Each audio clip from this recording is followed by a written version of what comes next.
Kia ora tata, welcome. I'll declare the meeting open. Thank you for your attendance. We have an apology from Councillor Wilson. Are there any other apologies? I'll move that that apology be sustained. Those in favour, please. Thanks, Councillor Law. Those in favour, please say aye. Against, no.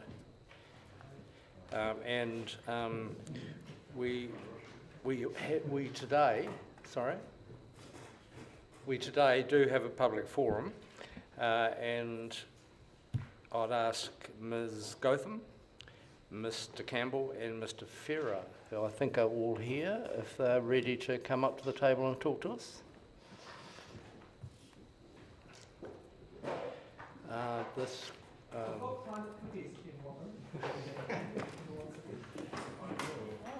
I'm sure they'd be greatly appreciated.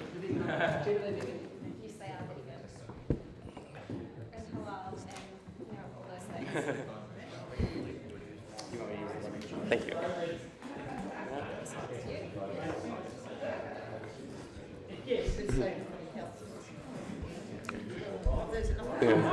Yeah. Is it red light? Okay. Mine has a fish, and you are assuring us these are laxative free.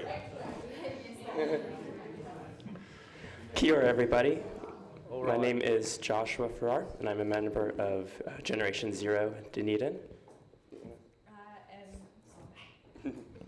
And my name is Jen, and I'm the co-convener of Generation Zero Dunedin. And we'd like to talk to you today about stopping oil and gas exploration off the coast of Dunedin, I think specifically gas exploration. So climate change is the most pressing threat to the future well-being of young people, and those already most vulnerable. The special report released by the IPCC states that limiting warming to 1.5 degrees Celsius is paramount. If we overshoot that level of warming, we will enter into a state of climate instability with deep consequences for human existence. We, of course, have already warmed quite a bit over the last 100 years, and so now we're just trying to do damage control pretty much. We also know that known fossil fuel reserves, if burned, represent emissions which far exceed our remaining carbon budget. We cannot burn these reserves, and we simply cannot mine these reserves. If we fail to act on this evidence, it would not only be willfully endangering our environment, but also the health and well-being of future generations. Beyond the effects of climate change, offshore gas exploration also causes a range of harmful environmental effects that puts at risk Dunedin's native marine and coastal wildlife and foreshore regions. This includes the disruption of wildlife migration routes from noise pollution, risks from gas spills, and use of toxic chemicals and other substances that pollute the air and water. So why on earth would we do this? The common answer is that it would boost the local economy. But on balance, would it? OMV is mainly committed to attractive shareholder returns and increasing dividends every year. These investors are not from Dunedin, nor are they from New Zealand. More widely, most investors come from the United States, the United Kingdom, France, Norway, Austria, Germany. If we acknowledge that this would create jobs in the region, would the small number of jobs attributed to this project be stable? Would this boost to the economy outweigh the cost of adapting to climate change? Would the cost of a spill undermine our existing local economy? Seeing as OMV views New Zealand not as Whenua, not as a place to live and prosper, not as a place to enjoy a wildlife and beautiful scenery, but as a strong and stable cash generator, I find it hard to believe their project will provide long-term stability to our city. In addition, it is important to note that gas exploration and drilling is a dangerous exercise to engage in, far more dangerous than building a wind turbine or installing a solar panel. To quote U.S. Senator Robert Menendez, the bottom line is that when you drill for oil, there's always a risk that not only puts lives on the line, but a risk that puts miles of coastline and the economy on the line as well. And these same dangers exist with gas drilling as well. OMV does already drill in New Zealand, in Taranaki. And I think it is important to look at what they are currently doing. In 2017, Taranaki released a report which stated in part, it recognizes the threats of climate change to Taranaki's energy industry. It seeks to establish a position for Taranaki in the coming world of renewable energy, off the back of the current non-renewable industry. The greatest threat is that the energy industry of the future will consolidate in other parts of the world, and Taranaki and New Zealand will gradually lose its stake in this sector.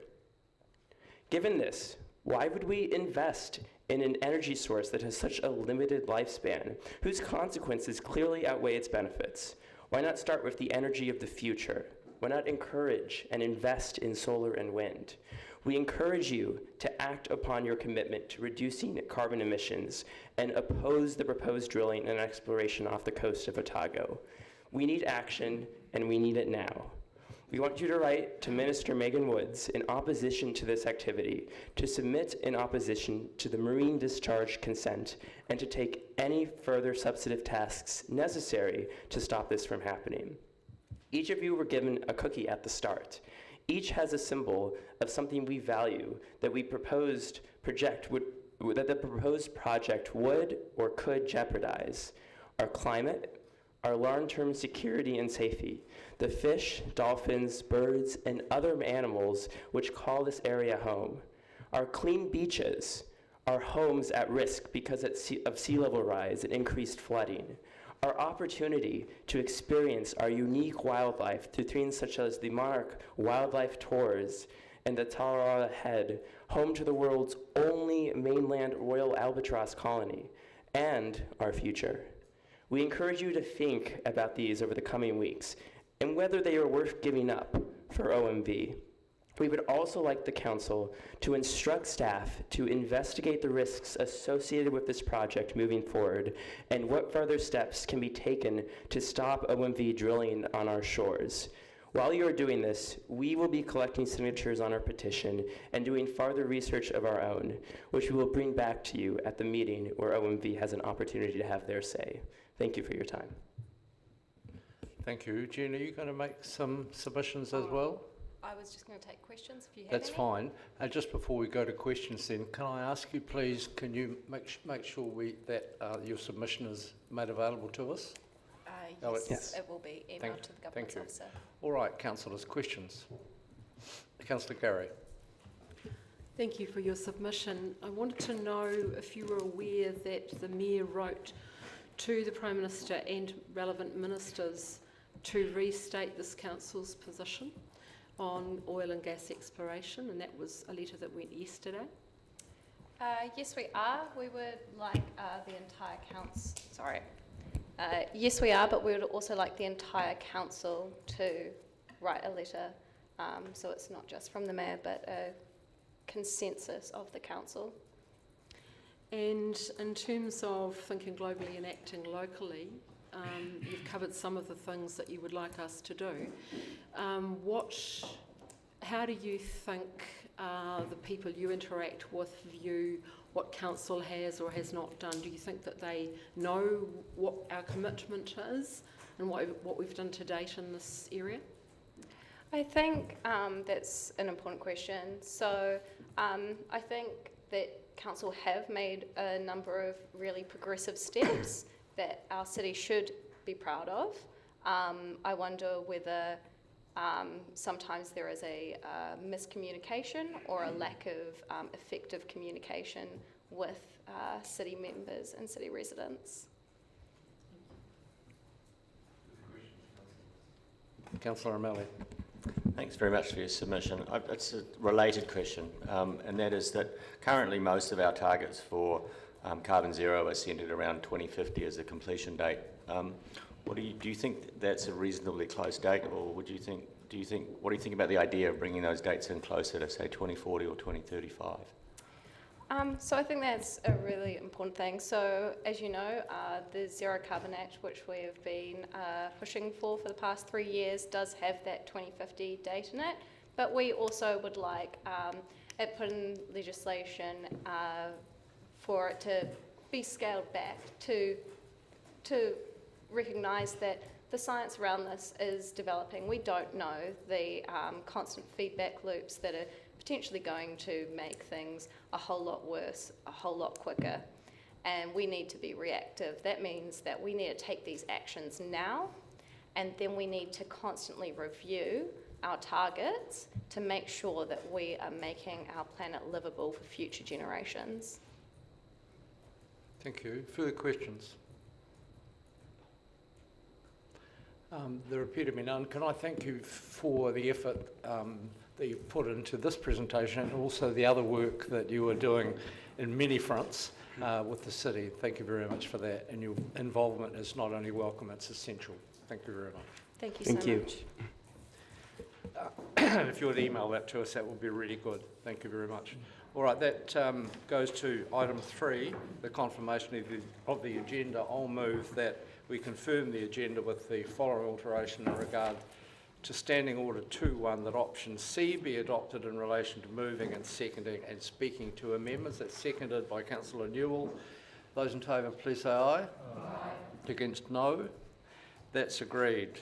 I'll remind members of the need to stand aside from decision making when a conflict arises, and I'll move that the committee notes and amends. There was an amendment from yesterday in respect of Councillor Wiley, and confirms the proposed amended management plan for elected members' interest. Have a seconder, please. Councillor Newell. Any discussion? Those in favour, please say aye. Aye. Against, no. That's agreed. Part A reports. The Planning and Environment Non-Financial Activity Report for the quarter ended 31 March. Mr Worthington, would you like to come up, please?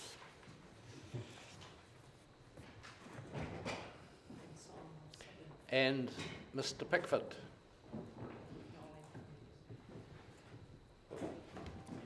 Thank you. Welcome.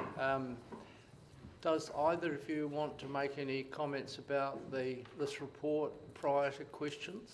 No, happy to question. I just want to note on page 4 of 14, paragraph 13, it should say 10%, not 56%.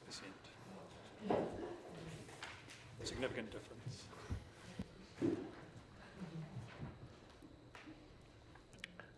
All right.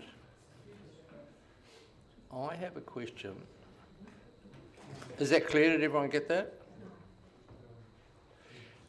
I have a question in respect of page 18, paragraph 13. You talk about complaints about activities remaining high, 56% above the average for the preceding 7 years, and then talk about the blame the council for it actually. This is a continuation of a trend that started in October 2017, which was the time that this council was elected. I'm sure there's no direct causal relationship, but there may well be. But do you have any understanding of why that might be?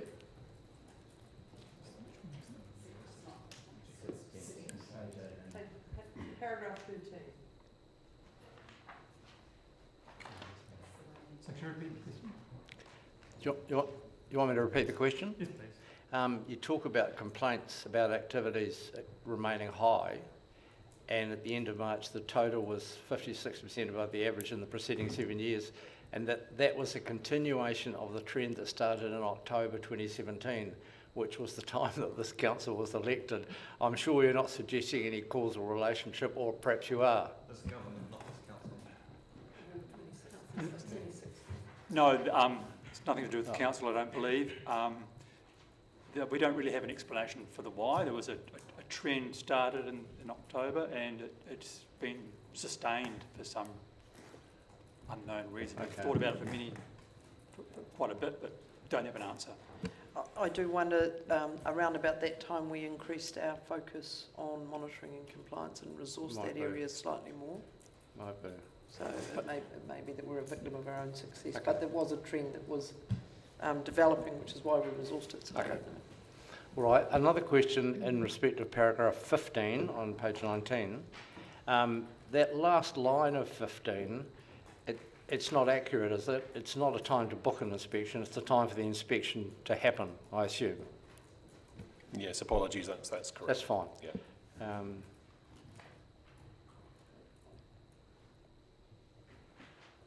Other questions, councillors?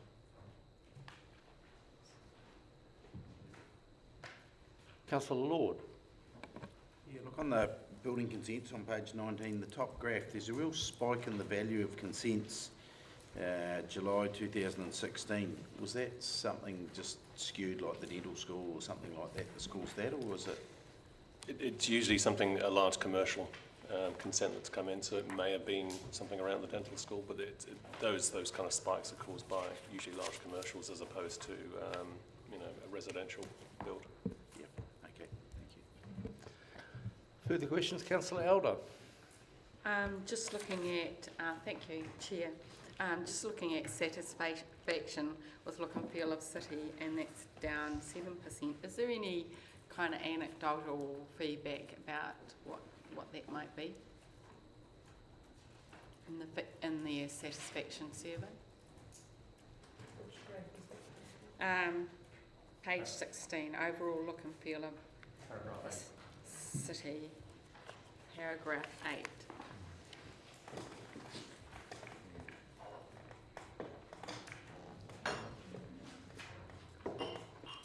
The only thing I can suggest is, again, this is a 2-month figure, whereas the previous one is a 3-month figure, so maybe there's a seasonal variation with Christmas, but I don't know. Okay. Councillor Garrow. Thank you. Page 25, paragraph 41, which is around biodiversity and the GIS map of vegetation cover. How does that relate to work done previously in that area? There was a staff member some years ago who a letter was sent out to all landholders with any kind of area of native bush or whatever, and a staff member was assigned to go and interact with people with the idea of covenants being established. How does that relate to that? It seems like the same lot of work, or is it different? Yeah, I can say I'm not familiar with that. I'll pass it to Anna. Thank you.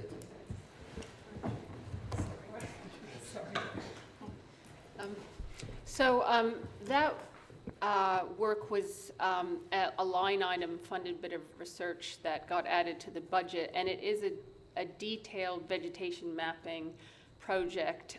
It will create a much better base data around Indigenous vegetation cover. In fact, it'll be one of the best databases in the country. So it's really an exciting piece of work that's happening. The previous work, you're correct, where potential areas of significant conservation value were identified and landowners approached to see if they were interested in either having them scheduled as an ASCV or through a QE2 covenant, relied on essentially lesser quality data and really was reliant on having to send an ecologist out to do an assessment. Now, you probably still would want to do that follow-up on the ground assessment, but this database will give us a much better starting point of understanding the values that we do have, and especially understanding under protected types of vegetation within the city, which is of a real concern that there are some very special habitats that we just do not have enough in protection. So just to be clear, is the quality of the information this will give you that is different to before? Yes, it's a much finer grained bit of GIS analysis that's just now possible given the increasing resolution of data, that base data that we have to work with. Thank you. Councillor Elder. Just related to that question, thank you, David, is the 1 Billion Trees Fund. Would that enable us to work out some of the areas that we could be looking at for applying for funds for 1 billion trees, or the 1 Billion Trees project?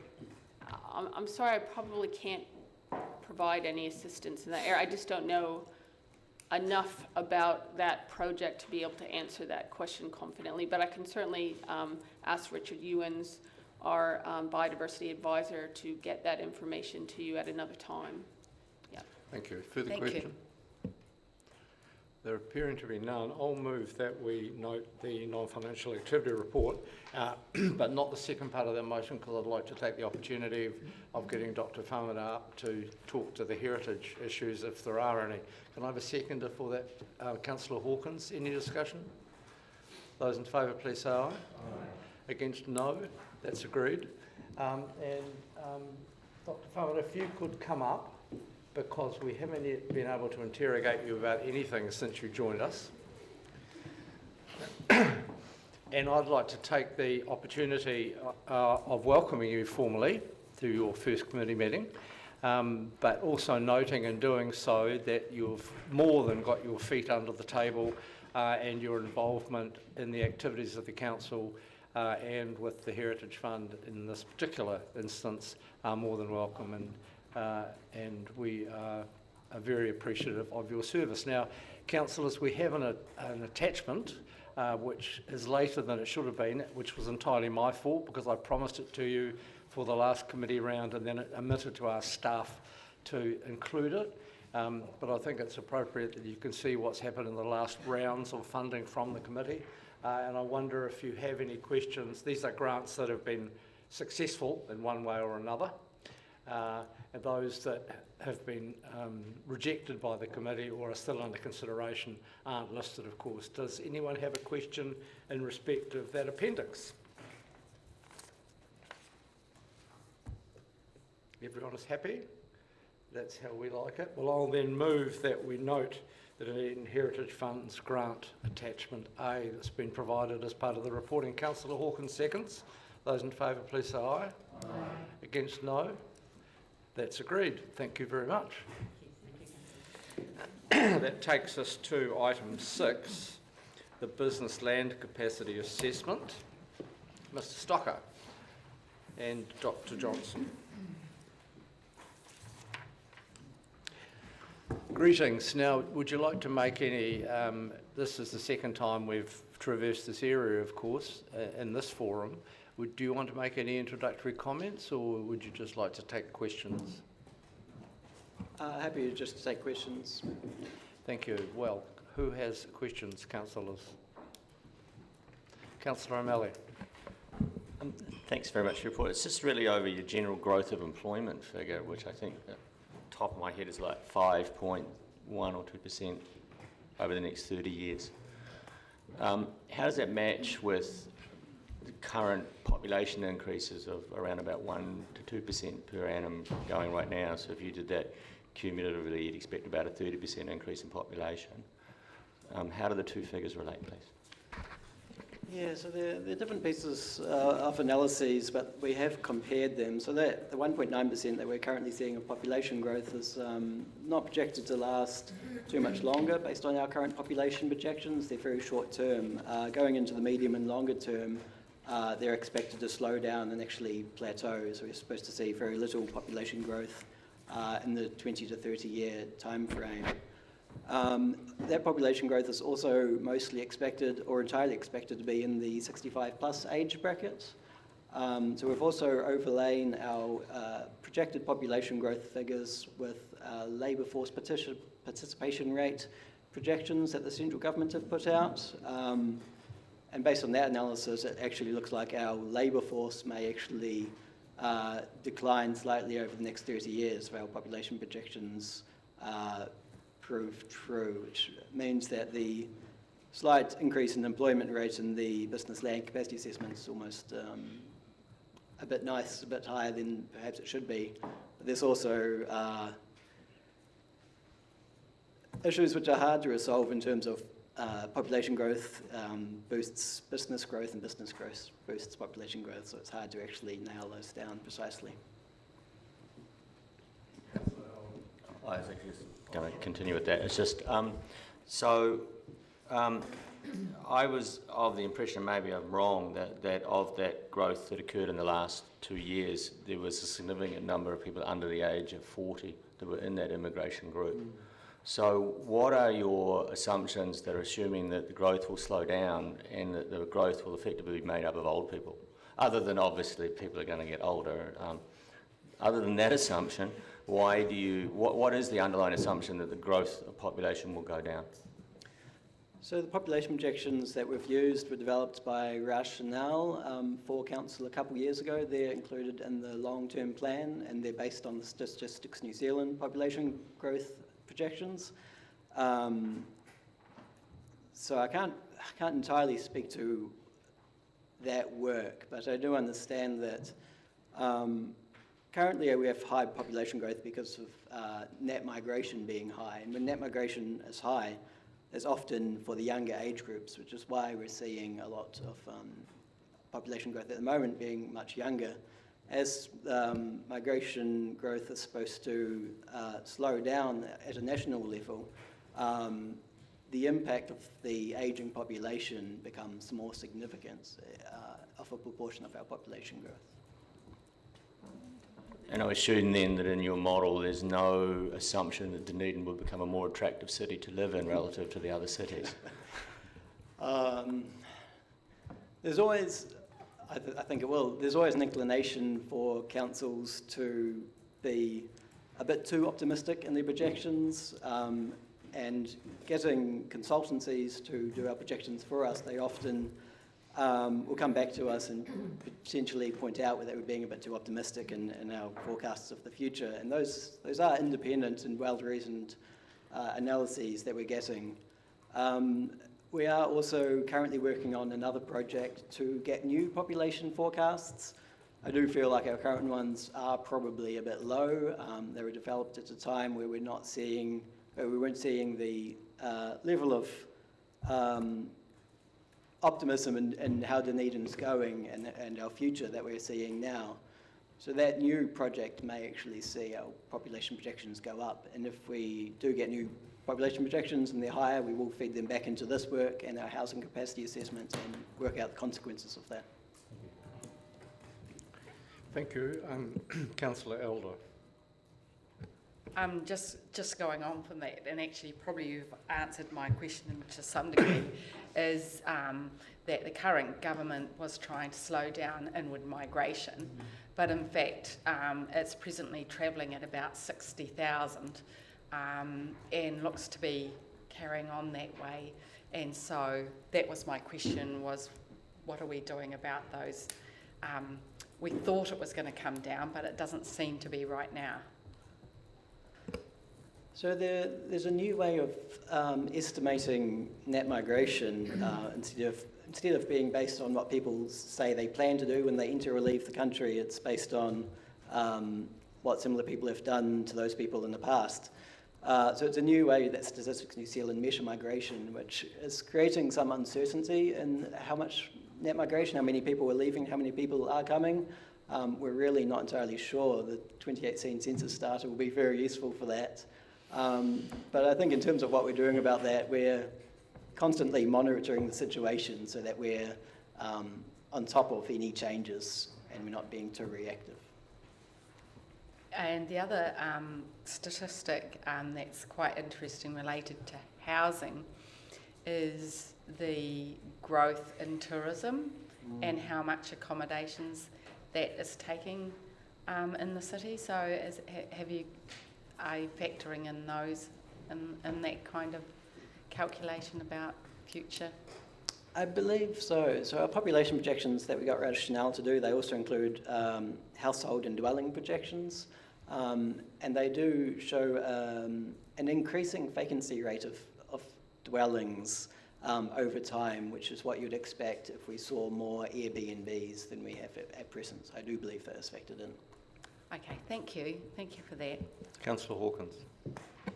Yeah, thank you, Mr. Chairman. And it's just a question around, and I'm not sure if you did, but use forecasting and projections interchangeably, because previously we've talked about how we've been using projections, and there is a forecasting project that is perhaps a little more analytical than trying to present the past into the future. So what timeline is that forecasting project on, and when will we start to see, I mean, which you've said, correct me if I'm wrong, will then feed into the next round of projections, but when is that work happening? So we're currently coming up with procurement documents for that project. I can't remember quite the terms I use, but at the moment we are basing things on population projections, which are largely based on what we've seen in the past, and they're also top-down. So they're developed based on how much growth the country is supposed to see and how much of that growth Stats NZ believe will be in Dunedin, and then within Dunedin how much they believe will be in different areas. We'll have to see what the market comes back with in terms of whether we go with a projecting or forecasting approach. But we will probably go with an approach which is more bottom-up, which looks at what's happening in Dunedin and builds a picture up from that about what growth we're likely to see. In terms of the time frame, it's hard to say until we get responses back from procurement, but that will hopefully be this year sometime. Those figures we're aiming to factor them into the next long-term plan as well as our growth planning. Because the assumption appears to be from this that what has happened in the last few years, which wouldn't have been predicted a few years before that, is an anomaly that will only last for a few more years and then normal service will resume. But we don't have anything really, anything concrete to base that on, do we? Yeah, projecting and forecasting is a hard business. When we get a company on board with our forecasting project, we would run them through what projects the city is seeing, our ideas around the harbour side, the hospital rebuild, where our homes are being built, and we would expect them to factor all of those in when they're working out how much growth that we're getting. Councillor Gary. Thank you. I was curious to know if we look at page 31 and it's section 6, demand for business land, the very last sentence says, while health and education are likely to have low or negative employment growth, and I was quite surprised by that. Would you expect in that new forecasting for that to change? It just didn't seem to fit where we're up to. That's a good question, and we're also working with the University of Otago, and we're getting their forecasts for their student growth, and they are expecting to get more students over time. The decline in education is largely linked to the projected decrease in residents at the school ages, and both health and education are expected to kind of utilise space more efficiently over time and employees more efficiently over time. It is something that we queried with the people who came up with the business growth projections, but they were confident in those. But they could certainly change if we get new projections. So particularly if we think about the hospital becoming a hub for having the focus on the health technology, you would assume that would attract more people and that, in fact, that figure would go up. So clearly those kinds of things would not be factored into those trends at the moment, but possibly with any forecasting? Yes, that's correct. Yep. Okay, thank you. Thank you. I've got a question about paragraph 13 and the comment you make about business, short, medium and long-term growth for almost all business activities. This is on page 32. Do you want to elaborate a little on the almost? Or? Certainly. So the only element which we consider we may not meet the long-term capacity is around land for the University of Otago. We've talked to them about what their projections are and how much land they have, and they believe that they'll run out of land in the mid-2020s for a number of reasons, partially student growth, but also the way that they utilise their space.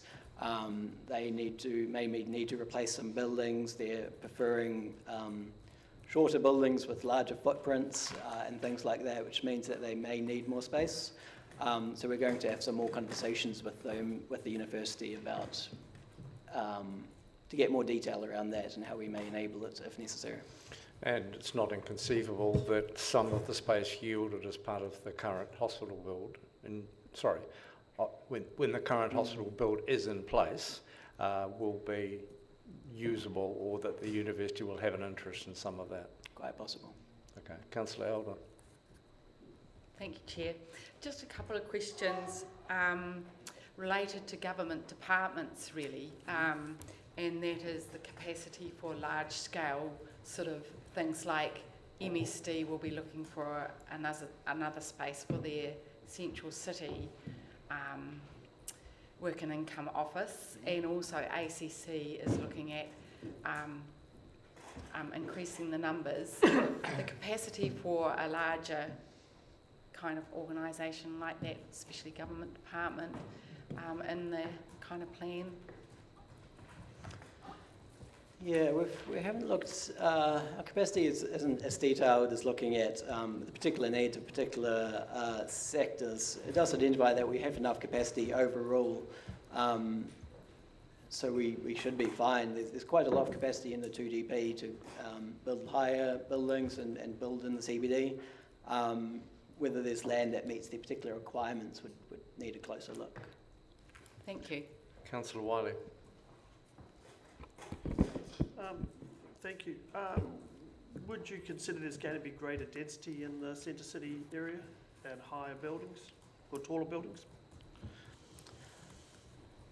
It's hard to say. I'd like to think so, but I am conscious that some buildings have been demolished and replaced with car parks. So it's hard to say. There's certainly capacity for people to build more densely than the current environment. It's one of these things which, if demand is high enough and supply of land is limited, then you'd expect things to become more dense over time. That's generally how cities develop. It really depends on whether that demand is there, but it's certainly possible. So you started your conversation, your answer back to me by talking about buildings being demolished and turned into car parks. Or so the reverse could take place, like the Frederick Street car park being turned into an office space of 6 stories, 8 stories high. I wouldn't say what I'd like, but cities are very dynamic. They change over time, depending on the particular factors at the time. Things will be knocked down and turned into car parks, and then over time, perhaps car parks will be built up with higher buildings. Cities do change, and there's the ability for them to change. And I believe that the role of planning in the cities is to enable our environment to adapt to our needs. Okay. And touching on industrial, you see a change there, and obviously the harbour side area being a big part of that. Can you expand on that a bit? So can you point to where that is?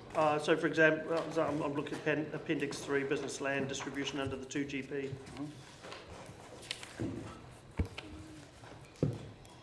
Yeah, so can you repeat your question? So you basically the use of industrial land and the importance of it, and just looking at trying to gauge what your feelings were around that, or what this report is saying in that area. Okay, yeah. So there's the land around the harbour side and Portsmouth Drive is really seems to be very good industrial land, which meets the needs of the sector.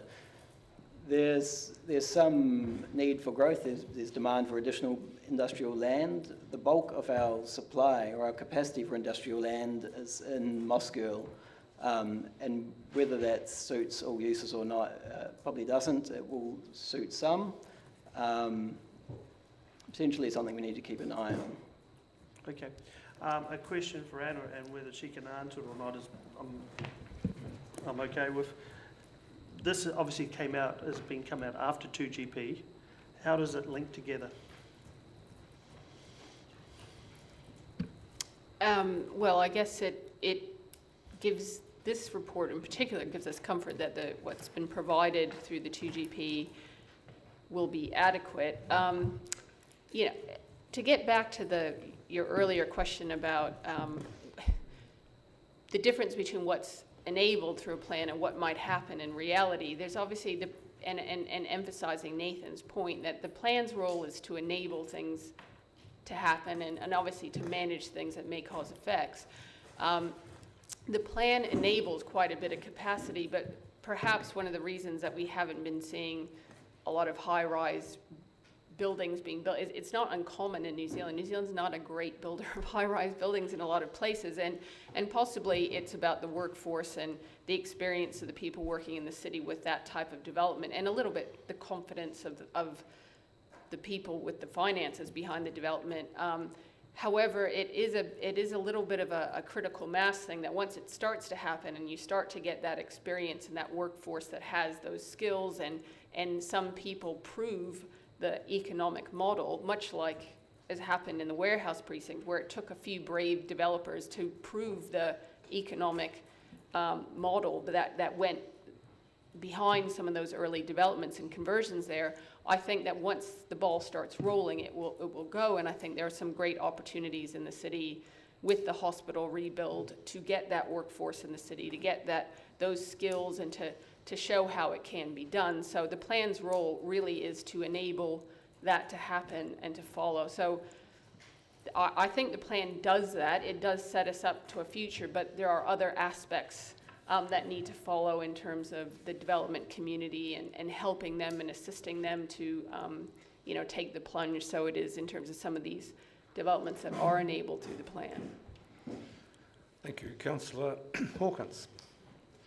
Thank you, Mr. Chairman. I was surprised, but perhaps I shouldn't have been, that tertiary education was included under business land.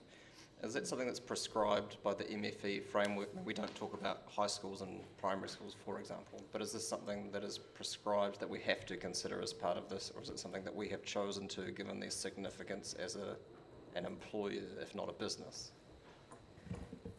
Yeah, I'm not sure whether it technically be required or not. The guidance on the NPS, the National Policy Statement, does say that we should be focusing the efforts of our assessment on what's important to us as a city, which is why health and education are talked quite a lot in the report. There may not be corporate businesses necessarily, but it does also look at space for schools, and we've been talking for the Ministry of Education and also the Ministry of Health's for Healthland about whether they have enough space.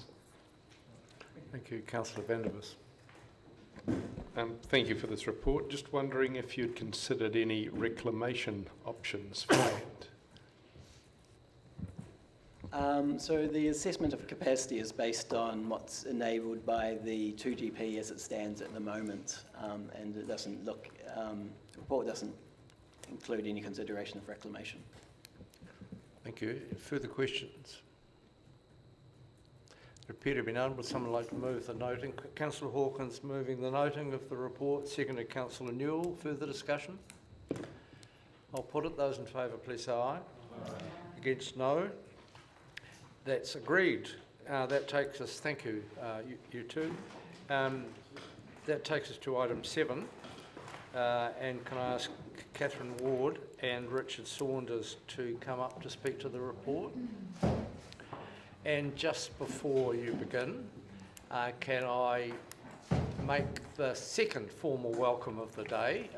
Catherine has joined us some time ago, you'll recall, but has not been present at the committee round previously. So it's great to have you on board, and you've certainly made your presence felt already in terms of the presentations to various fora, and I can say from watching you both at work as part of this process with the, in particular with the Chamber of Commerce, that work is very successful, as I think your report demonstrates. And I think I'm probably safely echoing the views of a lot of colleagues when you look at the feedback that we've had, and Councillor Hawkins might like to talk about that separately, about the process that you've been spearheading in terms of getting community feedback. I think it's a very exciting time potentially in terms of the heart of our city. And before we go to questions, I'm moving the 2 recommendations, the noting of the report and the second part about report back with further detail in due course, seconded by Councillor Hawkins. So questions now. Councillor Hawkins. Thank you, Mr. Chairman. A couple of questions around the pocket parks, or the reuse of the no longer needed and soon to be no longer needed bus stops along George Street. Are those, and I know that some are being turned into parks and some are being turned into car parking, temporary car parking or otherwise, is the allocation of that space working backwards from where the public's best public realm opportunities are, or is it working backwards from where car parking might go and what's left gets turned into public realm space? Yeah, so the process for that was we've got a number of redundant bus stops, one in the block between Hanover and Frederick Street. The balance of them are all between St Andrews Street and Moray Place and Princess Street. So the sites identified by Transport Planning and Urban Design as suitable for pocket parks came first. The balance was divided up amongst various car park configurations to provide in response to businesses and mobility groups and other feedback we'd had through the parking process. So there wasn't an opportunity for adjacent businesses to put their hand up and say, we've got a good collaborative use of this bus stop outside our premises that's no longer needed? Like that kind of conversation didn't happen, or couldn't happen. Could it happen? So it didn't happen for the interim measure to fill those vacant bus stops, but certainly in the conversations we've had with the George Street businesses and building owners, I think that's something that we certainly be looking at in the future, specifically in the street design that we do permanently, and the opportunities subject to what that concept design is for some public amenity and park type spaces in the permanent features. Yeah, great, thank you. Just a couple of questions around the process from here. And it's really great to get the feedback in its raw form at this point, but at what point will it come to committee or council for any kind of formal decision or a formal steer in terms of what we want to see the eventual outcome to be? So we're looking to bring the concept design for this project to the next committee meeting for council. So this report is very much about making available the feedback, as you say, in its raw form. We're still working through that. The next step at the next committee meeting will be to bring back that concept design, which we would then hope to. We'll make a recommendation on that, which will then be made available to the team to progress that design further. And that will happen before there's a phase 2 consultation outlined in here where key stakeholders are involved and the general public is informed. Is that so? That will be based on that's happening before. No. We will be coming back before we go back. So as we do with, or we have done with other projects, before we go out with for further comment, we will bring that to council. Great. And just on the key stakeholder issue, which is obviously always something of interest, if those are groups or individuals to be privileged in the second phase of that consultation. Who will they be? Do you have an understanding of who they will be? So obviously you're right, key stakeholders and treaty partners are two separate things, but essentially we were looking at affected parties and building owners and businesses operationally in George Street, as well as obviously with treaty partners and with Manawhenua, certainly with some access forum audits and things like that, but essentially with through the honing of the design process, we haven't formalised exactly who the key stakeholders are at this point, but essentially that's a decision we're making, but that's our initial thoughts as some key stakeholders start with initially. Yeah, thank you. And just because there's obviously wide public interest in the look and feel and function of the CBD, would staff be amenable? I'm thinking of particularly people who've made submissions on this process, both Generation Zero and Public Health South or Well South or whatever the banner was that they were writing it under.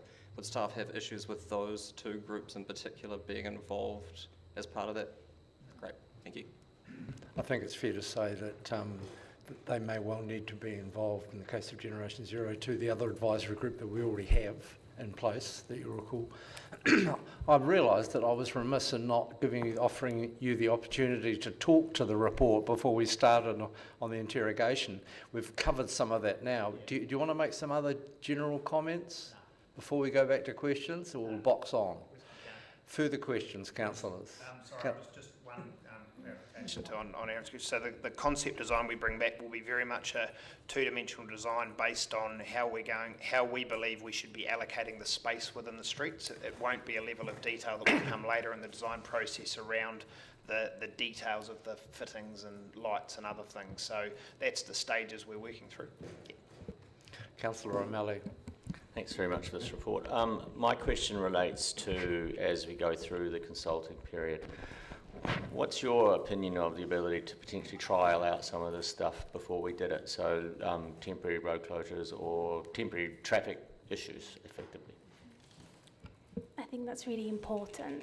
One of the things that we've been saying to our wider community through the engagement process is that we will commence post-concept design with a trialling period and with some activations.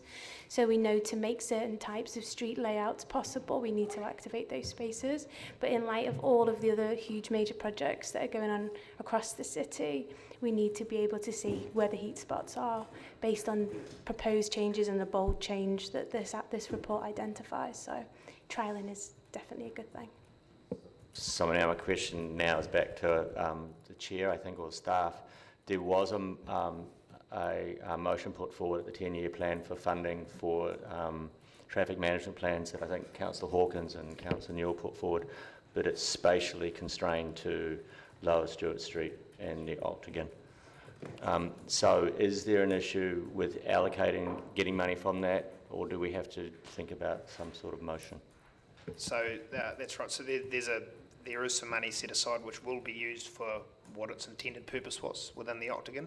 There is money proposed within there is money within the Central City Plan, within the capital budget, and also within operating budgets within this annual plan, which can be allocated specifically for trials for this project. So we will treat them as separate processes. So they obviously work together, but there's no additional funds required.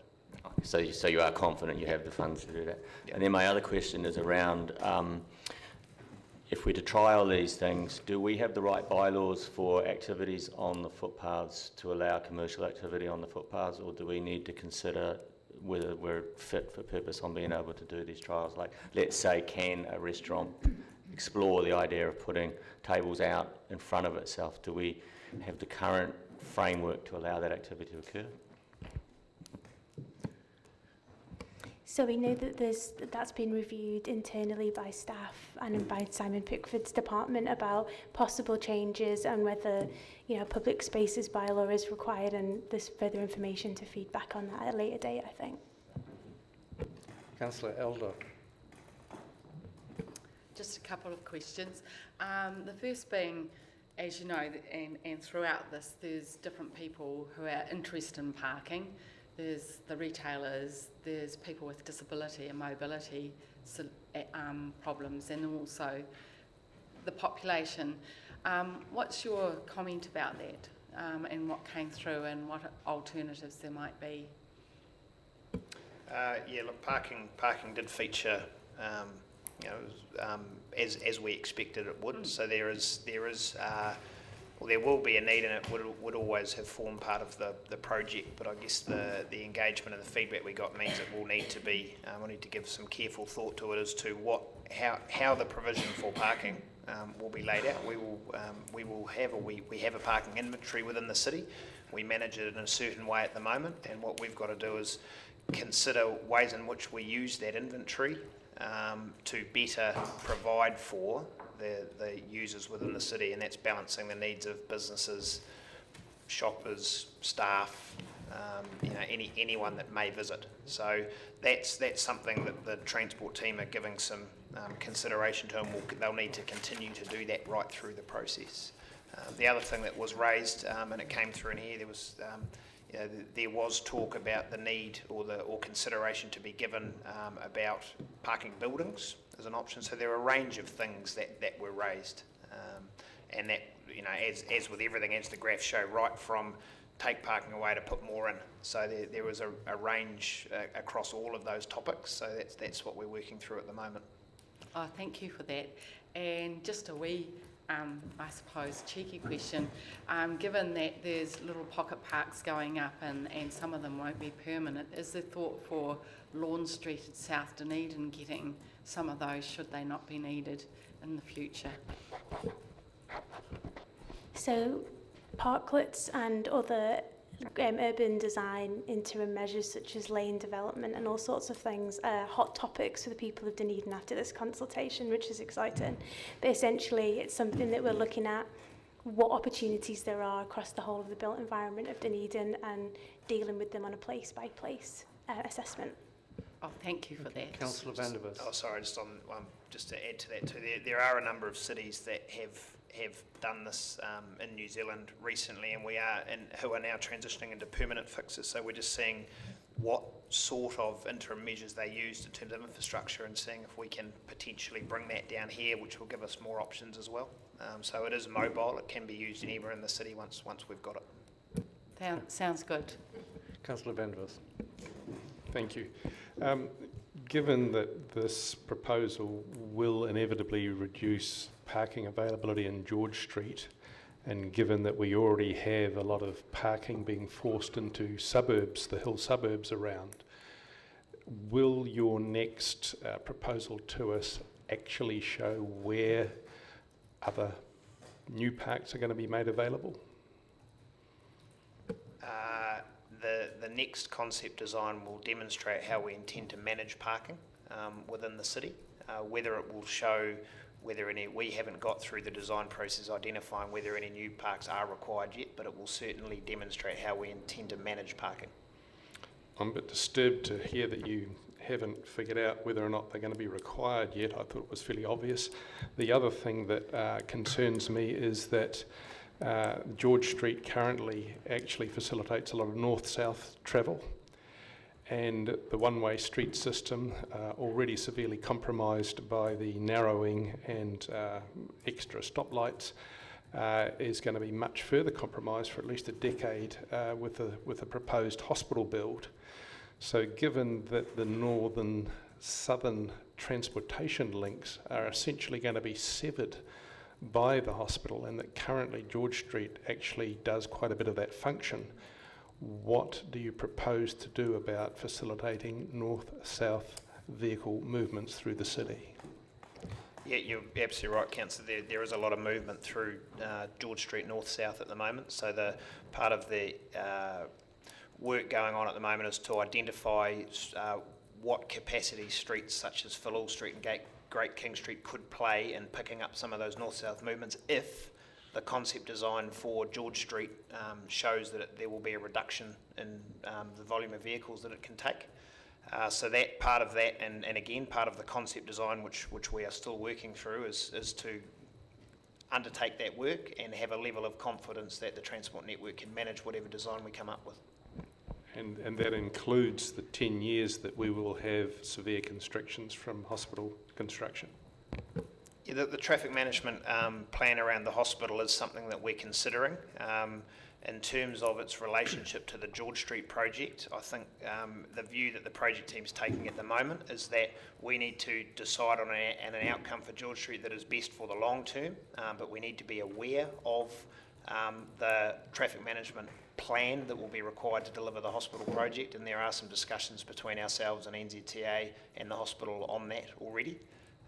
But we aren't taking at this stage an approach of compromising or letting the temporary traffic management within the hospital site influence the final outcome for George Street. So finally, do you categorise 10 years of construction as a temporary issue? Given we'd be building for 30 years, yes, I would. Thank you. Councillor Wiley. Thank you. Richard and Catherine, how would you consider the workshops went? So every single workshop, so there was over 25 workshops, we gave an offer out to the community that utilising their existing networks, that we were happy to come and provide the workshop to as many people as possible, which obviously generated a load more workshops. And it was really exciting to hear people's support. Not only, the graphs sort of indicate where the parking comments are, but quite amazing numbers around placemaking. It was really heartening to know that people wanted to, in droves, wanted to improve vibrancy in George Street and in the central city in general. But essentially, there wasn't a single workshop where the support wasn't shown for the presentation as shown. So you comment in many of the workshops, support for presentation is shown. So in what sense was that? So can you expand upon that, please? Of course. So the workshop showed some emerging design principles, putting people first, streets as places, greening the city, and there's another one, I know, I always forget it. But Oti Hoti Poti Dunedin sense of place, the most important one.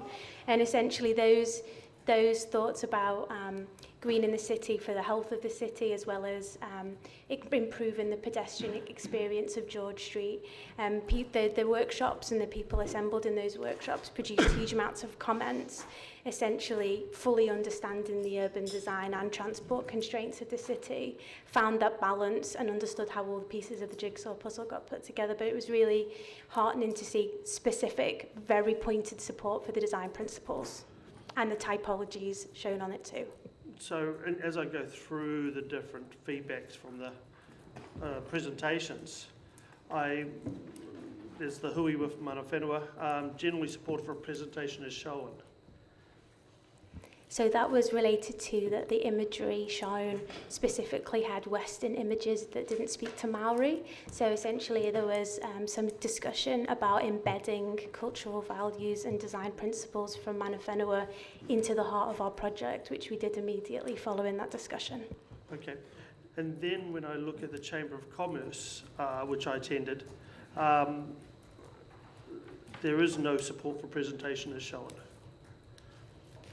That was the two sessions hosted by the Chamber of Commerce didn't make any specific comments to say, we really like the direction that you're going in. It was just broad general comments. So the other workshops specifically said, we really like what you're talking about and the direction that you're heading in. We didn't want to put words in anybody's mouth. Okay, so then looking at the feedback that I'm reading here from the different sessions, and please tell me if I'm wrong, but I'm getting the feeling that where it says support for a presentation is shown, it very much looks like pedestrianisation George Street and removing vehicles from George Street. The two typologies that were shown as part of the presentation were a shared space option, which still had vehicles in the imagery, and a slow street option, which is an enhancement of the existing situation. And what we discussed was a number of options in a broad conversation which could balance a mixture of the two, or the workshop attendees were invited to say if they felt that those weren't adequate, etc., etc. Okay, thank you. Thank you. Further questions anywhere? All right, let's go to the Councillor Elder. Just one more question, sorry, Move Dave. on. And that is, has there been consideration in the whole context of the transport plan around park and ride situation? It has come up in the general consultation we did on parking, which was last year. We reported back on. There was some mention of park and ride there. We haven't progressed anything specifically as yet, but it has been raised, so it is in the general thinking of the team. Thank you. Thank you. We'll go to the discussion then, and I moved the motion, so I'll start. I was interested in, as I said, I attended the Chamber of Commerce, 2 presentations at the Chamber, and I was interested, and Councillor Hawkins will be delighted to hear this, that the support in general for the proposal led to the question of what about the octagon. So that's very much on the books for all of us to think about. I think this is an extraordinary opportunity for our community and our city.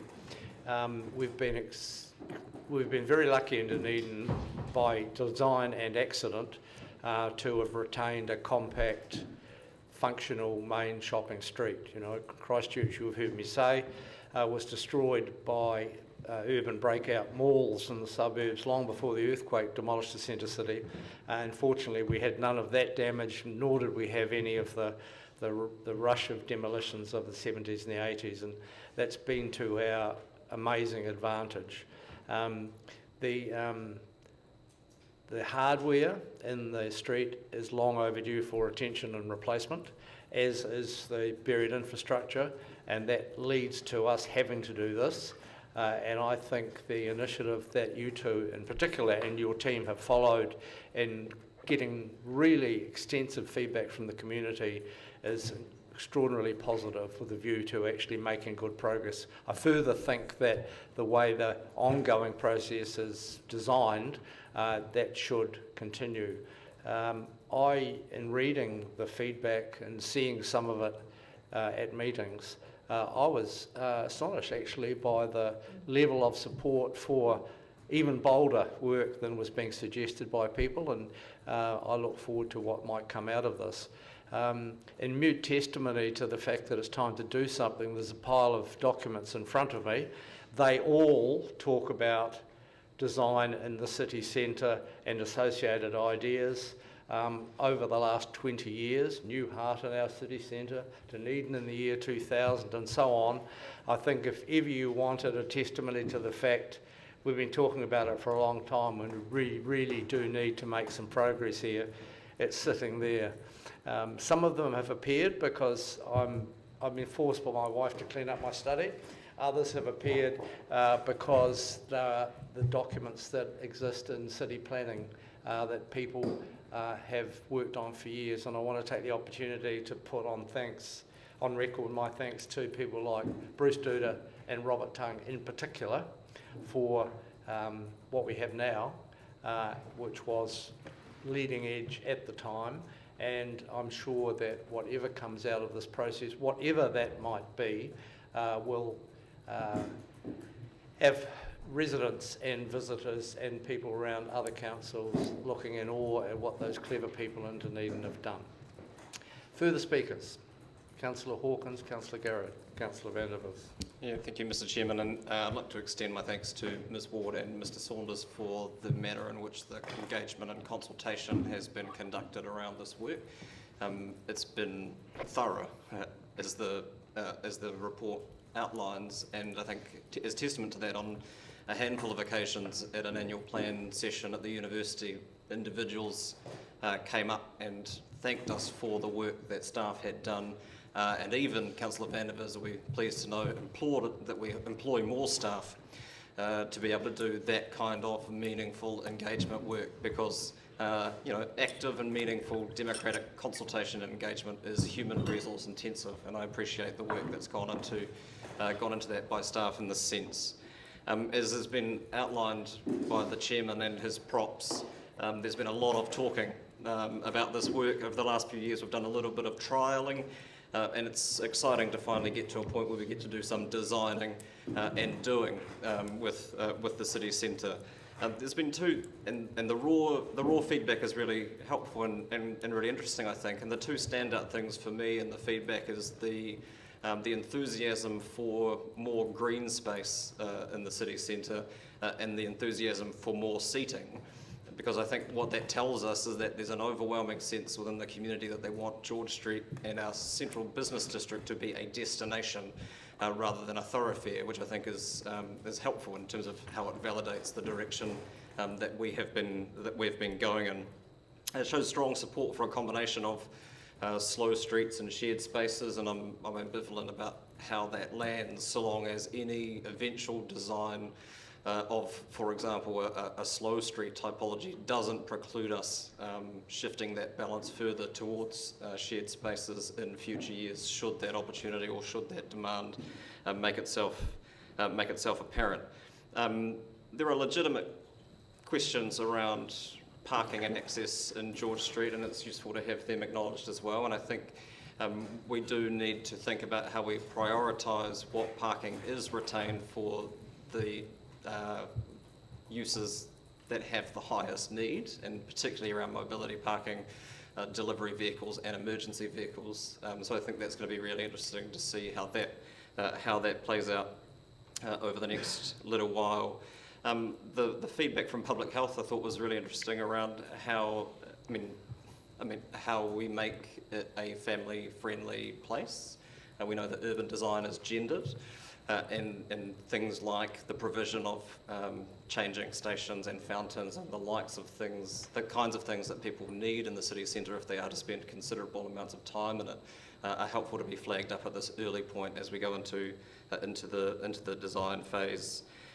We spend a lot of time within our economic development discussions fretting about how we can attract young people and young families to Dunedin, and what are the kinds of things that we can do to make that happen. And thanks especially to Generation Zero for presenting us with a fair amount of feedback from about exactly the kinds of things that younger people expect of their urban spaces and the kinds of things that people want in a 21st century city, and it's useful to know that they will be included in these conversations along with our public health comrades as it goes on. And thank you to Councillor Benson-Pope for flagging the concerns around the Octagon, which still isn't included in this discussion. As exciting as this is, it's taken too long. I mean, in my view, the rollout of it is still going to take too long and still doesn't address the key central issues around the Octagon and Lower Stewart Street. So more work to be done, but this is to be applauded. I look forward to the concept designs coming back through the committee round at the next stage. Thank you. Councillor Garrick. Thank you. It was a Sunday about 2 weeks ago when I was driving home along the peninsula and I was listening to Radio New Zealand, and on the news, much to my astonishment, was a report about the conversion of the bus stops, disused bus stops, to mobility parks. And the reason I raised that is to say, when I read this report, it was really clear to me that you had heard all of the voices, and that's everything from the disability groups through to the breastfeeding network, who came to us in the long-term plan, who came to us in the annual plan and asked us to take their concerns and ideas into consideration.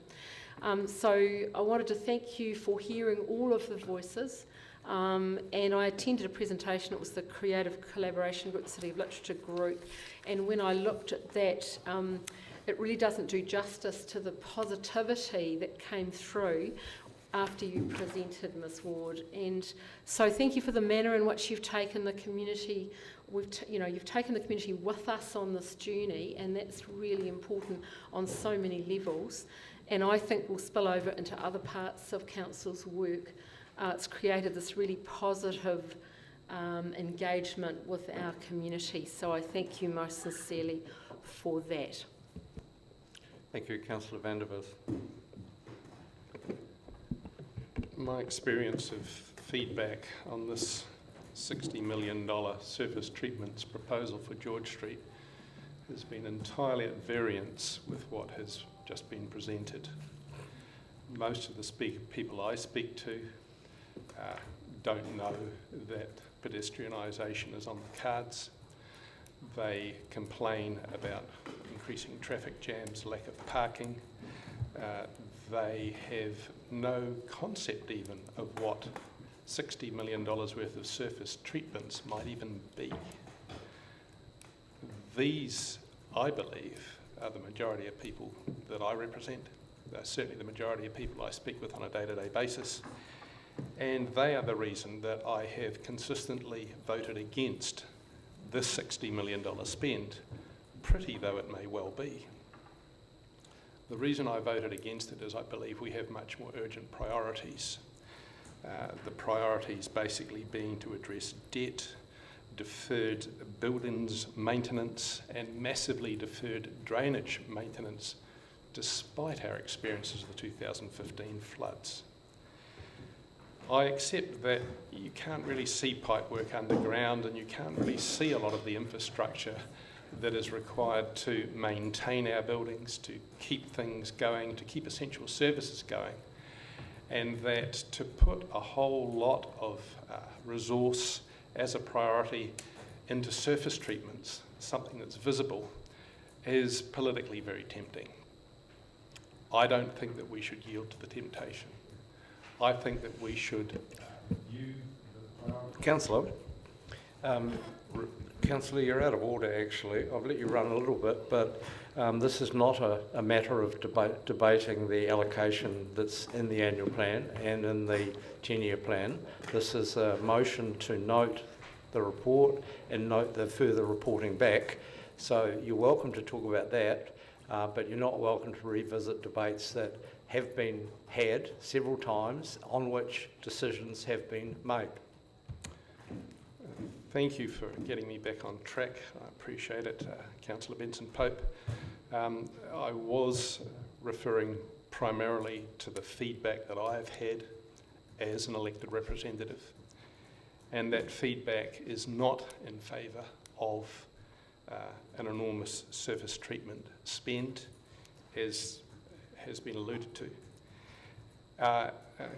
Councillor Benson-Pope, you have also referred to the Christchurch experience, and you made the claim something along the lines that Christchurch had sort of almost destroyed itself prior to the earthquakes because of the way it got spread out and didn't have a centre anymore.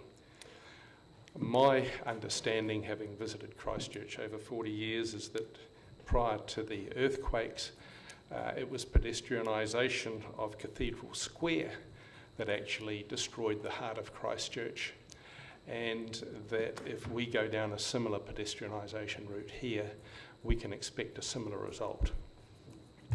So in terms of the evaluation report and consultation, I'm glad that there are a number of minority groups that are very keen on this $60 million spend.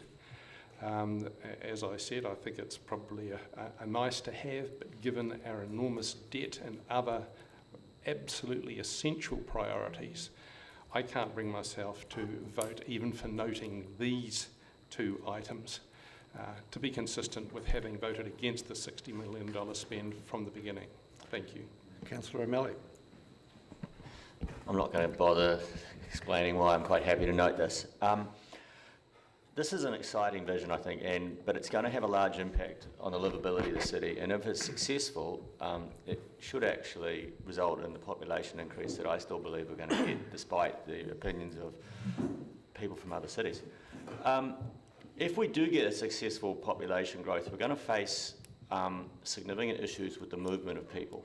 And I think the thing that we've got to remember as we go forward, and I know we're noting this report, but I want to bring something up as we note it, that this project was started before the hospital rebuild was announced and before the waterfront vision occurred. And those are also going to have major impacts on the transport networks and the movement of people networks, especially that, as Councillor Vandervis has pointed out, we have 3 north-south axes in the city, and we're now planning on working on placemaker improvements on all 3 axes. So what I'm actually encouraging is, firstly, for better computers, but the other one is, don't turn off in the middle of your speech, that as we do the traffic management and urban design for these projects, we make sure we don't separate them out and treat them individually, because they're actually very close to each other and they have an effect on each other. Because I've noted as we're doing this, we tend to focus on the one thing and then forget that 3 blocks over there's another activity occurring, then another couple of blocks over there's another one. So I'm just encouraging staff that as we go forward, we widen the focus to make sure we're talking about the whole of this area, and that we also take into account the contribution of public and active transport systems to contributing to maybe offsetting some of the activities that occur as we change private car movements around the city. Thank you. Thank you. Further speakers? Councillor Oldham. Thank you, Chair.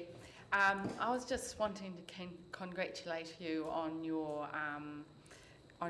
communication and your workshops.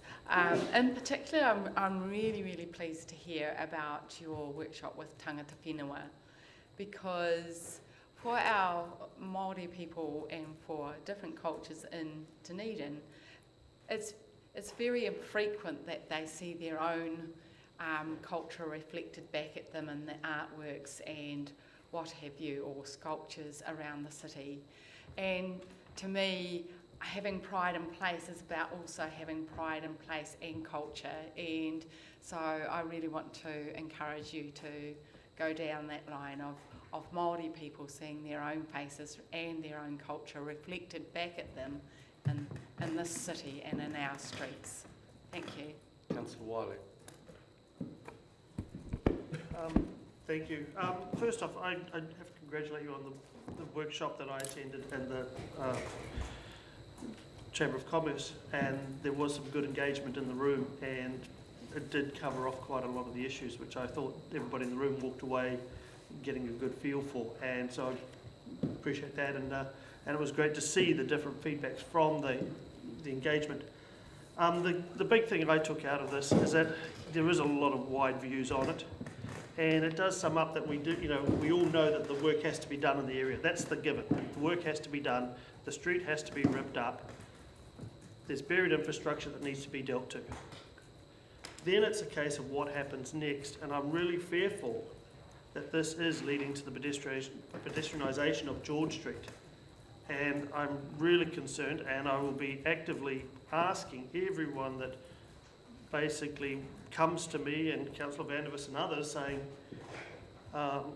we don't want that happening, to actually speak up and bring that forward so we can all engage with it as we go down this process.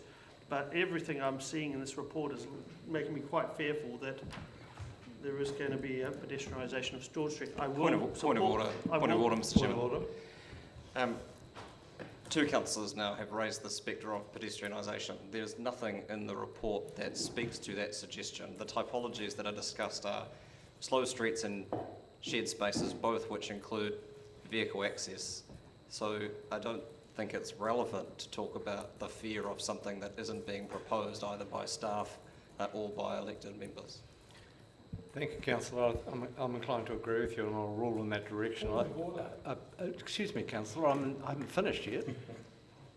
I think both Councillor Vandervis and Councillor Wiley, and I'm assuming they're the two speakers you were referring to, were actually raising issues that are not suggested in the report, and I'd ask them to confine their comment, well, I'll ask Councillor Wiley to confine his comments to what's actually in the report, not what dog whistle he wants to make to the community. Point of order? You have a point of order, Councillor? Yes, the point of order is that you personally are on record as regularly mentioning pedestrianisation in relation to the $60 million service street in George Street. Is that, or is that not the case? It's certainly the case, but it's, Councillor, a little courtesy would be unusual but welcome from you. My personal views, Councillor, are not encompassed in the report. The report is a report on consultation with the community. Thank you, Councillor. Noted. You could go home or you could be quiet. Councillor Wiley. I'll finish what I said. Thank you. Further speakers? Mayor Cull. I think there's the comments by Councillor O'Malley about the interaction between the various projects that are going on around the city reinforce the need for this kind of excellent consultation and making sure that it's broadened to take into account the effects that each project will have on the other. And it was noted quite some time ago that given the number of projects, the tertiary sector upgrade, the central city upgrade, and the hospital build, this is an opportunity. This is a transformational opportunity at this time in our city. And that's why we have to grasp it with both hands and make the most of it. And that involves asking our community not just what they think about individual projects, but what they think about the opportunity, what they think about how they might interact with one another. And I note that despite the fact that the proposals in here are relatively cautious, they're about shared space, etc., that the push for pedestrianisation, and I've absolutely put it on the record that I completely support it, comes from the community. And so I think we should be listening, and I think we should, in order to allay the concerns of those who think that this is perhaps the wrong direction, maintain the momentum of this consultation, and if anything, broaden it. Because we don't want to be going, just because we're afraid of what we might have had, fears we might have had 20 years ago, shut off listening to what our community is asking us for. I think we should broaden this consultation, because all the messages I'm getting are, bring it on. That's what our community wants. Thank you. There appear to be no further speakers, so I'll put the motion and we'll do it by way of division.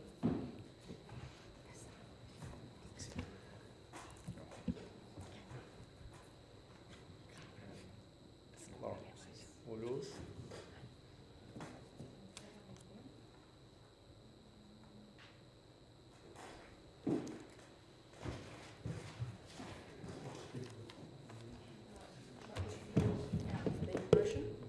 No, I think the two motions are quite clear. The noting of the Central City Plan consultation evaluation report and the noting of the report back to the next round. Mayor Cull? Aye. Councillor Elder? Aye. Councillor Gary? Aye. Councillor Hall? Aye. Councillor Hawkins? Aye. Councillor Fiso? Aye. Councillor Lord? Yes. Councillor O'Malley? Aye. Councillor Newell? Yep. Councillor Staines? Aye. Councillor Steadman? Aye. Councillor Van der Vis? No. Councillor Wiley? Yes. Councillor Benson Pope? Aye. One.